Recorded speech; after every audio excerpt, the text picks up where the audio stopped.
Olá, começa agora mais um Clipping Eletrônico, o programa que debate os principais acontecimentos da cidade de São Paulo. E hoje nós vamos falar sobre o ensino religioso nas escolas. Em sessão plenária realizada no último dia 27, o Supremo Tribunal Federal julgou improcedente uma ação direta de inconstitucionalidade, na qual a Procuradoria-Geral da República questionava o modelo de ensino religioso nas escolas da rede pública de ensino do país. Por maioria dos votos, 6-5, os ministros entenderam que o ensino religioso nas escolas públicas brasileiras pode ter natureza confessional, ou seja, vinculado às diversas religiões. E para debater esse assunto aqui comigo, eu recebo o Eulálio Figueira, que é doutor em Ciência da Religião e coordenador do curso de especialização na PUC de São Paulo. Eulálio, prazer recebê-lo, obrigado pela presença. Obrigado. Comigo também aqui o Luiz Saião, que é teólogo e hebraísta da Igreja Batista Nações Unidas. Tudo bem, Luiz? Obrigado também pela presença. Boa tarde, prazer. Aqui na nossa mesa, o Rafael Lancelotti, professor de Filosofia e Sociologia do cursinho da Poli. Olá, Rafael. Olá, boa tarde. Tudo bem? Boa tarde a todos. Obrigado pela presença também. Completando o nosso time aqui, a nossa mesa, o Amaury César Moraes, que é professor aposentado do Departamento de Metodologia do Ensino e Educação Comparada da Faculdade de Educação da USP. Tudo bem, Amaury? Obrigado pela presença. Obrigado. Bom, senhores, para começar o nosso debate aqui, eu gostaria que um de vocês, quem se sentir mais à vontade, pudesse explicar um pouquinho como a religião ela era ensinada nas escolas antes e como ela será agora com essa nova medida aí do STF. Posso começar? Vamos lá, Eulálio, por favor. Você tem uma história longa, quando a gente pensa do ensino religioso, em termos do Brasil, ele tem altos e baixos, essa forma. Se você se reportar ao período colônia, quer dizer, você tem o ensino religioso, que assim como você tem, então, um Estado, que ele é um Estado clerical, né? Então você tem um ensino religioso voltado para a religião, que era não só o fato de ser maioria, ela era a religião oficial, que era o catolicismo. Isso vai depois, já no segundo reinado, quer dizer, quando Dom Pedro vai tirar essa confessionalidade do ensino religioso, e isso vai se estender durante todo o período da Primeira República, voltando só depois na era Vargas, novamente com exatamente essa ideia, essa compreensão de um ensino confessional. Tá? Vai ser depois, então, na Constituição, quer dizer, de 88, em que você vai ter novamente esse retorno, assim, do caráter laico, né, do ensino, e do caráter facultativo da religião. Então ela passa a ser, assim, ela é oferecida na escola, quer dizer, a escola ela tem a obrigatoriedade de oferecer o ensino religioso, mas cabe à família, tá, decidir se pede, portanto, se matricula o aluno na aula de ensino religioso. Tá?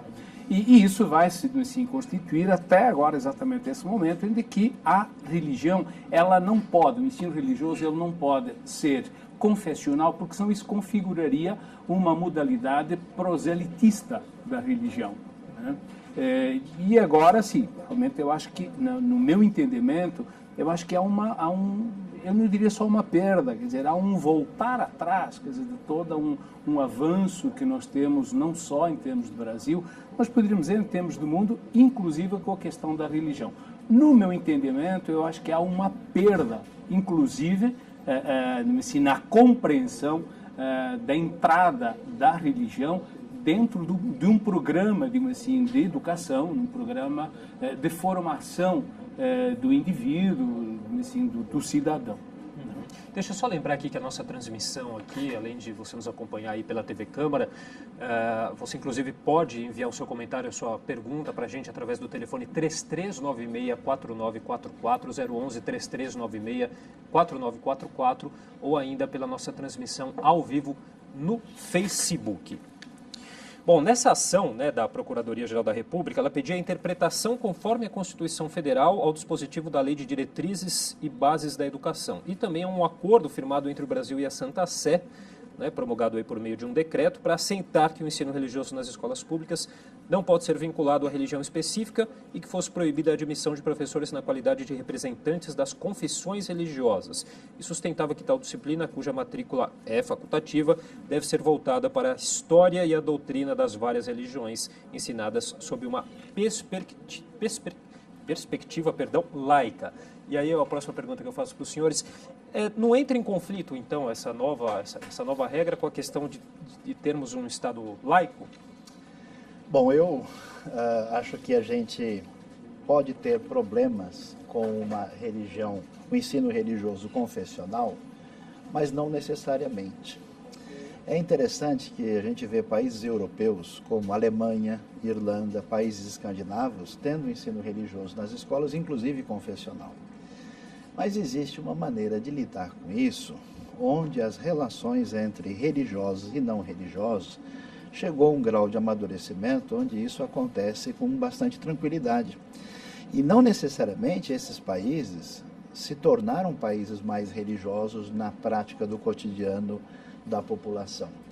Na realidade brasileira, em boa parte das Américas, a efervescência religiosa é muito acentuada. E por isso é um problema a gente, assim, eu vejo a religião agora pensando do ponto de vista da sua força sociocultural, é algo sério demais para a gente manter distanciado das relações sociais e educacionais. Então é bem-vindo. Agora, eu creio que precisa ser confessional, porque senão não faz muito sentido você falar de religião no sentido muito genérico, sem poder pisar em lugar nenhum que você vai ofender, vamos dizer, sensibilidades. Agora, a questão fundamental é como é que a gente faz isso. Até porque a gente tem aí mais de 140 religiões ou crenças declaradas aí, né? Eu acho que tem mais. Né? Então, eu acho, por exemplo, a Itália, ela reconhece determinados grupos de religiões. Existem religiões históricas que fazem... A cultura brasileira, estamos na cidade de São Paulo. O que é São Paulo? Um dia desse encontrei uma pessoa que perguntou para mim, tem 3º grau, quem é exatamente esse Maomé?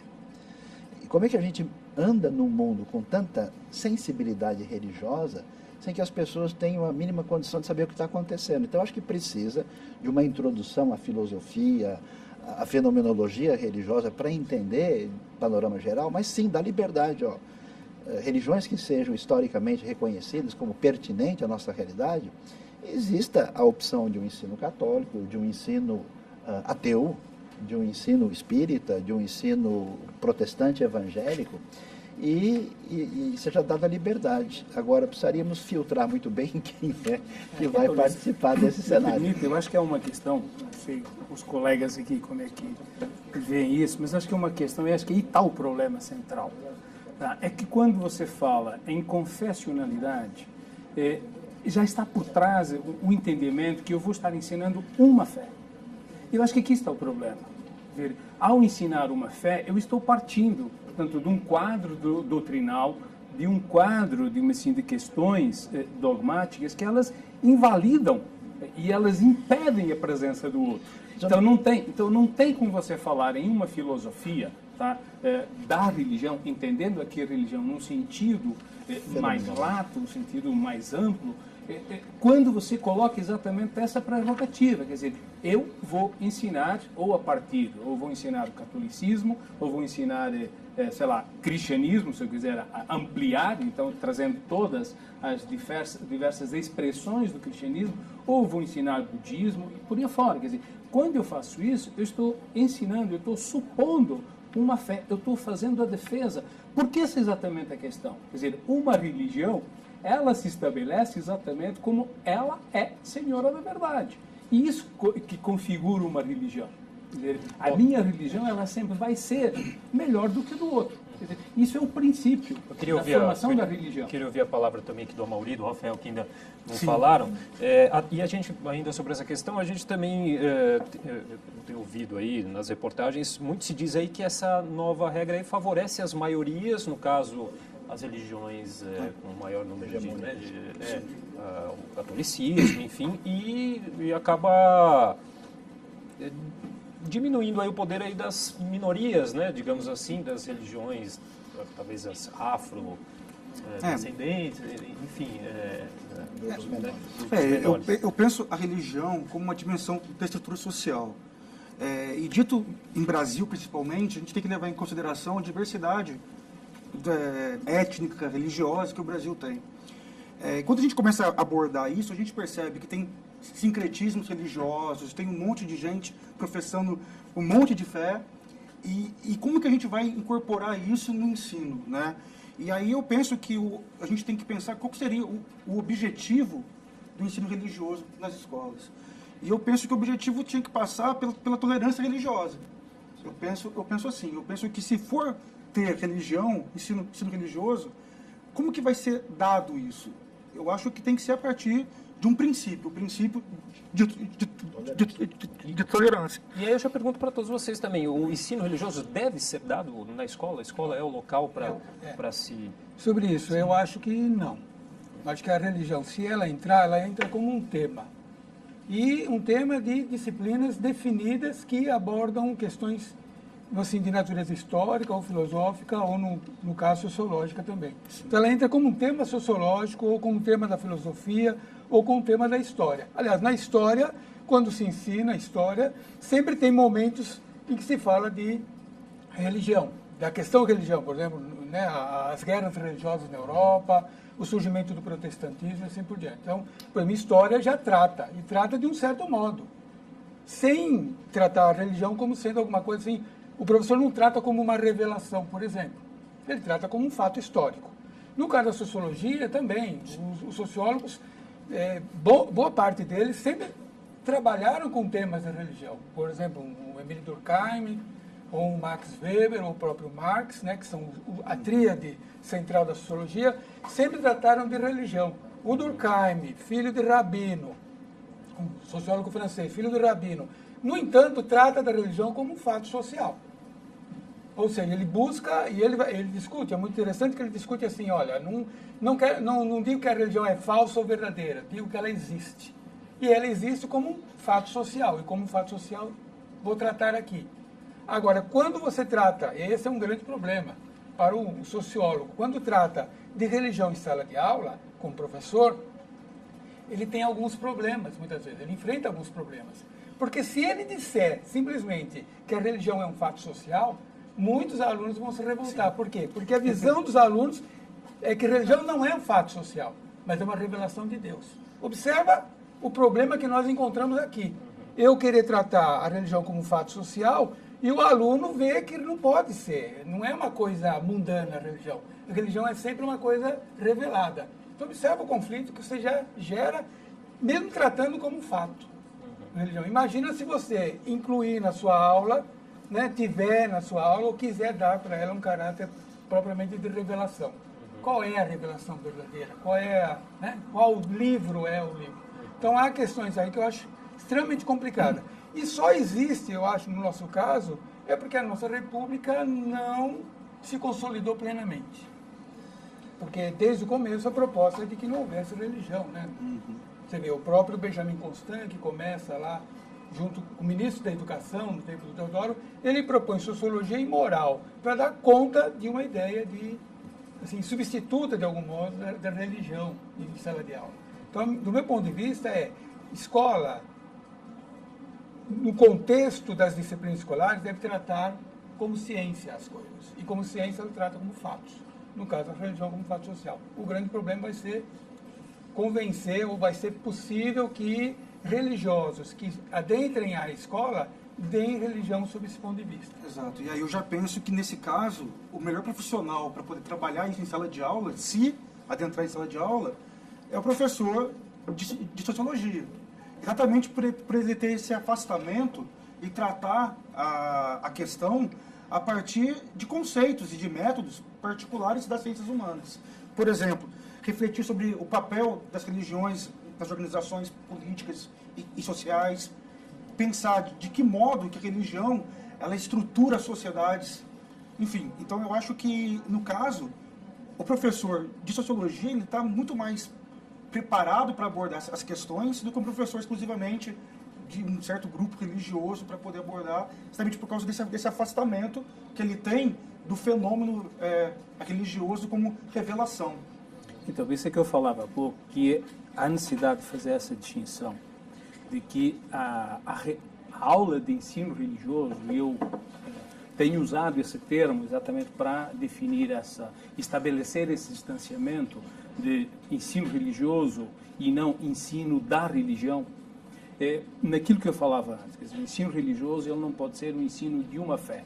Quer dizer, eu entendi e concordo, em parte, com o que o professor Amaury expôs, exatamente por isso. Quer dizer, a religião ela pode ser olhada como um fato social, na medida em que a religião ela é um elemento neutro, ela é um objeto neutro. Portanto, ela pode ser lida, ela pode ser falada, abordada, tratada de qualquer área do conhecimento. Né? Mas, na medida em que ele é um objeto neutro, ele tem algumas especificidades que as ciências que têm tratado da religião, sociologia, psicologia, filosofia, geografia e economia, elas não dão conta sozinhas, tá, da totalidade do que é o fenômeno religioso.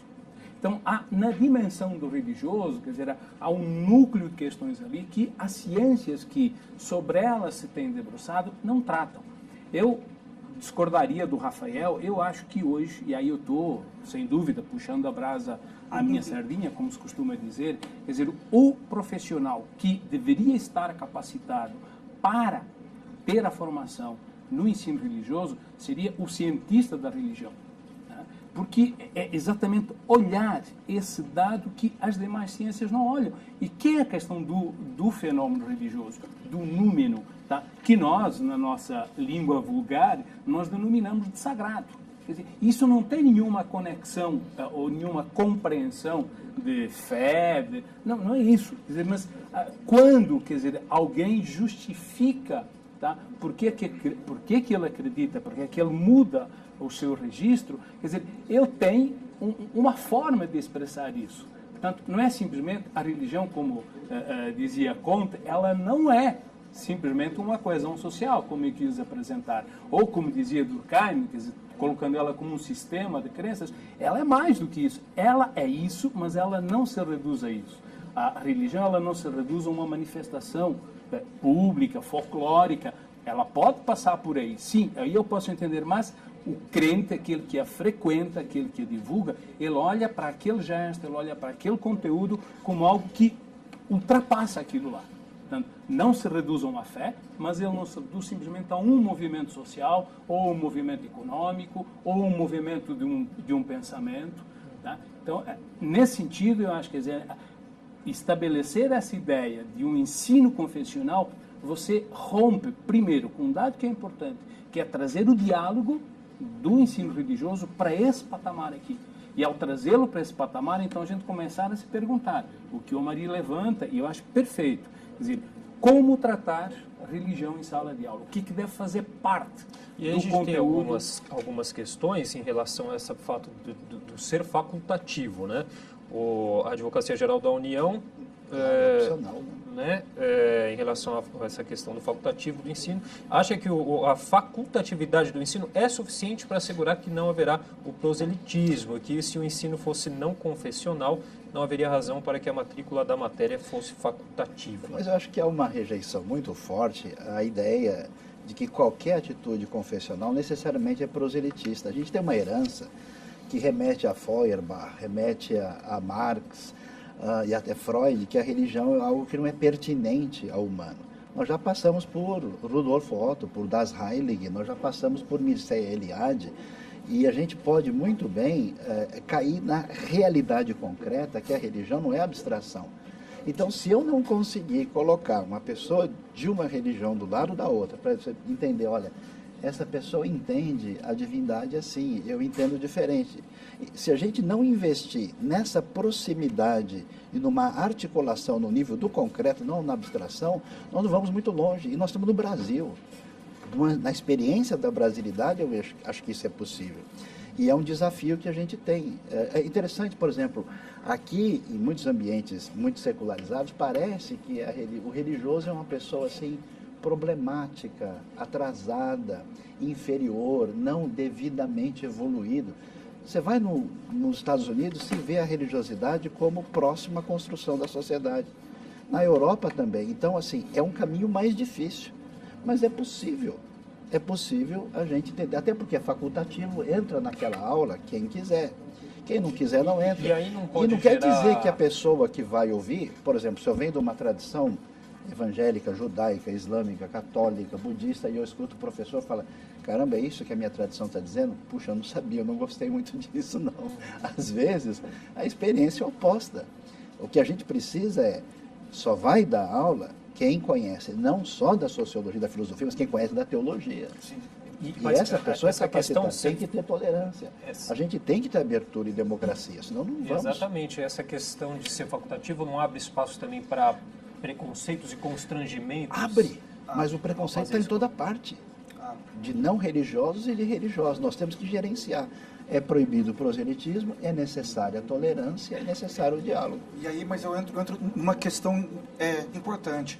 A capacitação do professor que vai entrar em sala de aula para ter uma postura desse tipo. A gente tem que ter um desafio. É um e desafio. Essa pessoa não pode ser aceita É um desafio, porque eu tenho uma experiência particular, inclusive, em relação ao ensino religioso. Eu vim de família da Umbanda e eu, por exemplo, eu não participava. Uma vez eu participei, eu quis fazer parte e, inclusive, eu achei proselitista mesmo. E falei, bem, não é bem isso assim, é que eu penso. A professora não estava capacitada para interagir de uma forma tolerante, múltipla e diversa. E eu penso que no Brasil atual, esse problema vai se aprofundar. Os discursos estão polarizados na política, na economia e na religião. Então, não é só na religião, em toda parte. Em toda parte, exatamente. Falta de capacidade de conversar. Não tem como ter diálogo se não tiver opinião diferente. Se todo mundo fala a mesma coisa, não tem diálogo, tem monólogo. Mas observe uma situação que nós estamos vivendo no Brasil hoje, né? Criou-se um movimento do chamado Escola Sem Partido. Inclusive para atingir professores de filosofia, sociologia, de história, que são tidos como professores de esquerda. Então, para acabar com isso. E, no entanto, não pode ter escola com partido, mas vai poder ter escola com religião. Quer dizer, é o fim, né? É só nesse país da jabuticaba mesmo para fazer essa transição, né? Então, mas deveria ter. Outra coisa, a escola é um espaço público. Ela pode não ser ainda um espaço político, como diria Hannah Arendt, mas é um espaço público. É o espaço em que o aluno sai da família, daquele espaço privado, e vai ter um contato com o mundo público. Nessa medida, a religião não poderia entrar, porque a religião ainda é uma opção privada, é uma opção de família. Quem definiu isso?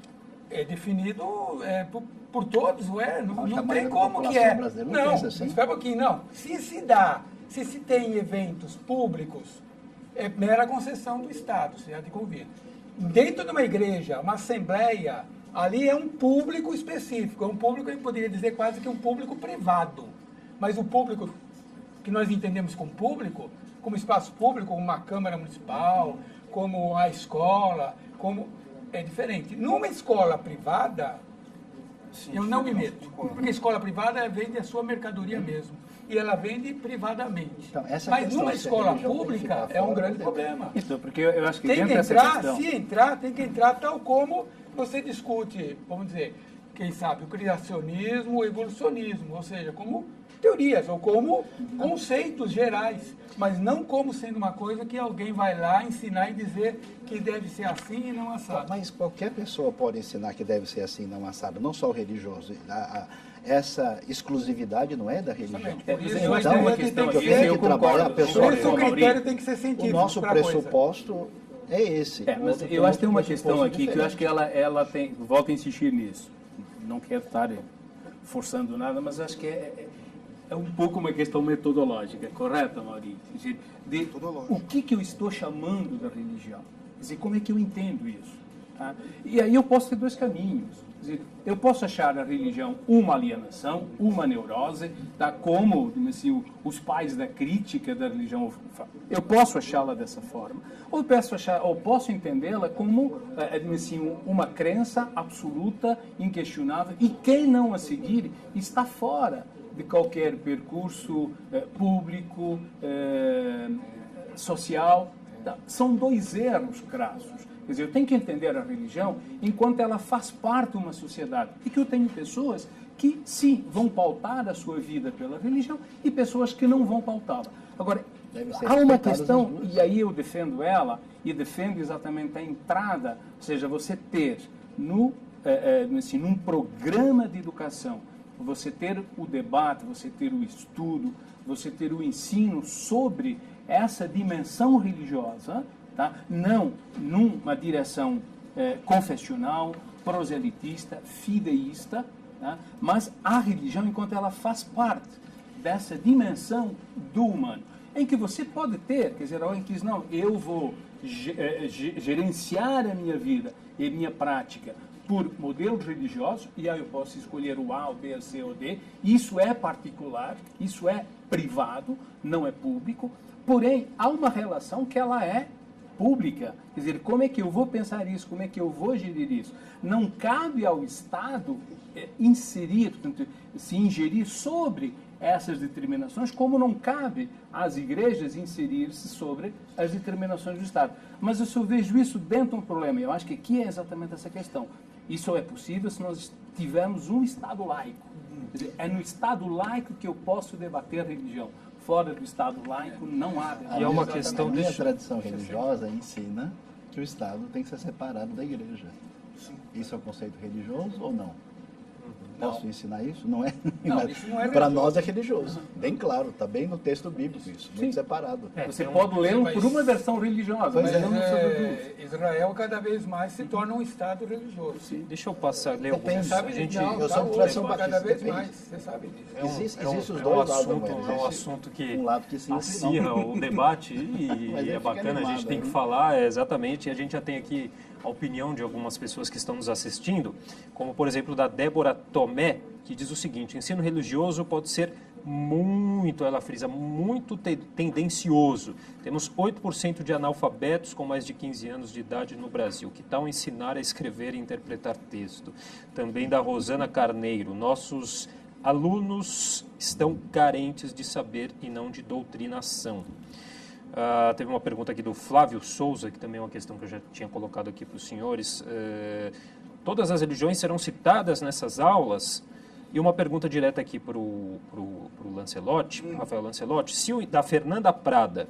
Se o ensino é facultativo, o que será feito com os alunos que não optarem por esse estudo? Um pouquinho do que a gente também já havia comentado, né? Exatamente. Quando pode acontecer uma série de bullying na escola, né? A gente já vê isso acontecendo. Sabe, aquele ateuzinho que não participa, ou aquele da outra religião. Isso pode acirrar os ânimos em sala de aula, e se o professor não tiver a capacitação e a tolerância necessária para poder abordar isso de uma maneira estrutural, e aí eu entro no que o Eulailo disse, a questão de tentar trazer o debate, então, não para a religião, mas para religiosidades. Será que talvez fosse essa a saída que a gente possa pensar? Eu acho o contrário. Então, a gente pensar em como que a estrutura religiosa, não a religião como instituição, mas como que as manifestações da religiosidade, como estrutura humana, como algo que existe, e a gente pode estudar, então, de uma perspectiva antropológica que seja, mítica que seja, abordando uma diversidade de formas de pensar o mundo, porém dentro de uma estrutura única que é humana. Talvez a saída para a gente sair desse embate acalorado seja a gente começar a pensar um ensino sobre religião ou sobre religiosidades. Acho que isso é indispensável, essa base fundamental. Só que acho que não toca a realidade, porque a pessoa que chega, ele chega com uma referência X. Sim. Eu vou precisar dizer para essa pessoa, olha, você parte desse pressuposto e a sua conclusão é essa. O seu irmão ali entende diferente, entende assim. Existem pontos semelhantes e pontos distantes. Vamos construir uma sociedade melhor juntos? É simples. Até para a gente deixar claro, esse ensino religioso, ele partiria de qual idade? Pois é, uma discussão. Né? É uma discussão. Eu acho assim, eu queria voltar até por esse teu encaminhamento, Felipe, voltar à discussão inicial da pergunta, que eu acho que ela toca num ponto crucial. Tá? Quer dizer, quando você fala assim, na facultatividade da aula, da dispensa da aula. Se eu coloco ela, por exemplo, num aluno de ensino médio, ela não seja tão problemática. Pode fazer sentido você ter esse aspecto facultativo. Se você pega, né? isso, se você pega ela, por exemplo, uma criança, um adolescente de 12, 13 anos, onde o grupo é muito forte, Exato. você está tirando ele do grupo. Exato. Quer dizer, quando você coloca nessa, você está tirando ele. Imagina se você põe para aquela igreja, olha, você não pode assistir a aula de educação física porque você tem alguma incompatibilidade com a aula de educação física. Tá? Isso é muito sério. Então, assim, eu acho que, no meu entendimento, a aula da religião ela tem que fazer parte, tá, de um programa, e aí nós precisamos debater muito seriamente, quer dizer, dentro daqueles que entendem do que é educação. Tá? Eu acho, me desculpo o STF, mas isso não é panela para colocar a colher do STF.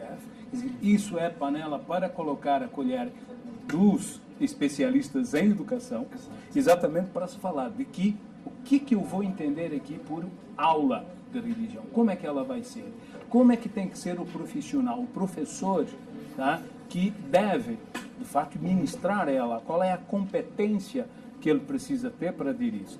E depois, acho que tem que ser pensado exatamente como é que ela vai funcionar, tá, junto do adolescente, junto do aluno. Esses dias agora, estava lendo uma entrevista do rabino Milton Bonder, onde ele colocava a experiência dele muito interessante. Ele dizia isso, quer dizer, os meus pais me proibiam, tá, de assistir a aula porque nós éramos judeus e lá era uma escola confessional, eu tinha aula de religião católica e aí ficava eu e mais 2 alunos judeus, ficávamos no pátio e aquilo era um tormento para nós. Eu cheguei a pedir aos meus pais para me permitirem fazer a aula e eles não me autorizaram. Eu dizia, isso foi algo que me marcou. Tá? Então, eu acho que essa é a grande questão, acho que esse é o grande problema de se tratar uma questão que ela tem um papel e ela tem uma implicância na vida, quer dizer, no conceito de sociedade daquele aluno, no seu espaço, quer dizer, tratá-lo dessa forma, eu acho Olha, muito a gente temerário. recebeu aqui mais um comentário interessante da Raquel Saião, que diz o seguinte: não se pode anular o ensino alegando possível preconceito. Preconceito existe dos dois lados, o religioso e o não religioso. É importante ensinar nas escolas o que é religião e qual é a religião predominante no Brasil e a sua história. Ninguém será forçado ou doutrinado. Professores erram até dando aula de matemática. Vão ser proibidos de ensinar religião porque talvez vão errar? Esse é o questionamento da Raquel Saião. Bom, eu acho o seguinte, a entrada desse tema, ou esse item, ensino religioso, sempre foi uma pressão muito grande da Igreja Católica. Mais recentemente também das igrejas evangélicas. Né? Caso não tivéssemos deputados, senadores que fossem, antes de tudo, né, religiosos, nós nunca teríamos essa entrada desse ensino na nossa Constituição e depois na LDB. Porque não há razão de ser. É essa a situação. A pessoa não vai na escola para aprender religião, ela já vem com uma religião definida. Então, eu acho muito estranho, sabe? Você ir para a escola para ter um ensino de religião, quando você já em casa deve ter, já na igreja deve ter. Qual é a razão de ter? Quando eu sugiro que possa haver a discussão do tema religião, estritamente porque é um tema, como a gente trata de televisão, por exemplo, nas aulas de sociologia, na filosofia, como a gente trata de vários outros temas que podem ter hoje em dia, pode ter o próprio tema do bullying, tráfico, todos esses temas podem entrar em sala de aula para ser tratados dentro dos limites e critérios que as ciências dão. Agora, e agora, por conta, inclusive, dessa decisão do STF, inclusive entrar com caráter confessional, eu acho que é um grande problema, um grande equívoco e que vai gerar mais conflito do que resolver qualquer problema. E olha, o mundo não vai melhorar porque vai ter religião na escola. A tendência eu Vai acho que é piorar, me parece. por esse lado. Não vai melhorar. Lembrando também a questão, porque a gente já tem uma situação que a gente não pode desvincular nunca, no caso do Brasil, que é uma relação religiosa com preconceitos étnico-raciais, historicamente construídos. Como é que a gente vai lidar com isso se a gente vai discutir religiões como candomblé, umbanda? Como é que vai ser essa abordagem em sala de aula de um professor que não vivencia aquilo, que não experimenta aquilo? Como é que ele pode ter uma legitimidade para poder falar sobre aquilo? Ou seja, se a gente trata, mais uma vez, de abordar as questões dentro de instituições religiosas, de estruturas religiosas, a gente vai acabar caindo num problema. Um problema que muitas vezes o professor pode ser intolerante com o aluno, e isso estimular a intolerância em sala de aula, ao invés da gente tratar o problema como uma questão humana, baseando em intolerância e modos de vincular religião a organizações sociais e políticas. Eu acho que a gente tem que pensar um nível acima, tratar de uma questão um nível acima para a gente poder aprofundar questões de ordem individual, religiosa mesmo, no sentido mais da revelação, da fé. Eu acho que a gente tem que trazer um nível social primeiro para chegar na questão da fé. Mas esse é o problema. O pressuposto é que o religioso é intolerante, vai trazer problema. Isso é um tipo de preconceito. Sim. Eu estudei na Faculdade de Filosofia, Letras e Ciências Humanas na Universidade de São Paulo. Sofri muito bullying. Como assim você não evoluiu o suficiente? Você acredita nisso? Estudando hebraico? Que coisa estranha. Para que isso? Você não está suficientemente alinhado com o pensamento superior? Quer dizer, a questão é a maneira de lidar com o diferente. E qual é o problema? Esquecendo aqui a religião. O problema é o caminho que nós temos na sociedade contemporânea, no mundo de conflitos religiosos e até não religiosos. Os estados não religiosos tiveram tantos problemas quanto os religiosos. Não é exclusividade da religião, é um problema do ser humano. Tolerância, infelizmente, é uma questão... Então, essa questão, se a gente tivesse numa sociedade, vamos dizer, bastante secular, onde a realidade religiosa tivesse definida no intramuros, eu acho até que estaríamos tranquilos. Mas nós estamos num mundo confuso, complicado, que eu tenho a impressão que se a gente não conseguir... Eu acho isso extraordinário aqui. Temos alguém de tradição católica, de tradição umbandista, evangélica, que não está ligado a uma tradição religiosa, e a gente está conversando, e a minha ideia é que a gente precisa aproximar para conhecer, entender as diferenças e dizer, olha, isso aqui é muito interessante, o diálogo bom, isso aqui é sempre diferente. essencial, né? Porque a gente não tem como controlar esse caminho, deixando isso marginalizado e colocando num nível inferior da sociedade. Se não for trazido para a esfera pública, vai perder o controle. Essa é a maneira de pensar. Senhores, nosso tempo já está chegando ao fim. Eu gostaria de um comentário final de cada um. A gente aproveita já, passa o contato de vocês. A gente pode começar pelo Eulálio, por gentileza, agora. Bom, primeiro eu gostaria de agradecer, em nome da área de ciência da religião, o convite. Eu entendo que há um debate urgente e necessário, nós costumamos dizer na área da ciência, é um debate pertinente sobre como estar a religião sendo estudada, sendo ensinada, sendo debatida num programa, digamos assim, de educação. Tá? E eu entendo que existem alguns problemas aqui, algumas questões, que inclusive nós, do âmbito da universidade, do campo da ciência, nós precisamos entrar nessa discussão. Não se trata de um posicionamento de ser sim ou ser contra, ser favorável ou contrário. Eu acho que se trata exatamente de olhar para uma realidade, que é uma realidade do século XXI, que surge em função de correntes, seja do romantismo, seja do racionalismo, onde há uma necessidade de repensar vários caminhos que as sociedades estão produzindo e que precisamos dar resposta. Tá certo, Eulálio, eu aproveito já para agradecer demais a sua participação também. Passo a palavra para o Amauri, por gentileza. Bom, também queria agradecer, né? Eu acho que é importante esses debates. Eu acho que até a implantação propriamente deveria haver muito debate.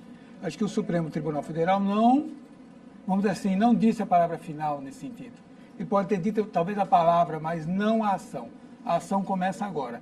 E eu acho que ela pode ser melhorada, né? Ou podemos resolver problemas futuros já participando de debates assim, promovendo debates assim, inclusive nas próprias escolas, para dar assim, um certo caminho, né? Um certo procedimento que seja, vamos dizer assim, o mínimo conflituoso possível. Então, tentar resolver no diálogo esse conflito que pode acontecer e seria muito triste que acontecesse. Tá certo, Amorim, muito obrigado também pela participação. Luiz, por gentileza. Quero agradecer de coração e parabenizar a TV Câmara por um debate tão importante.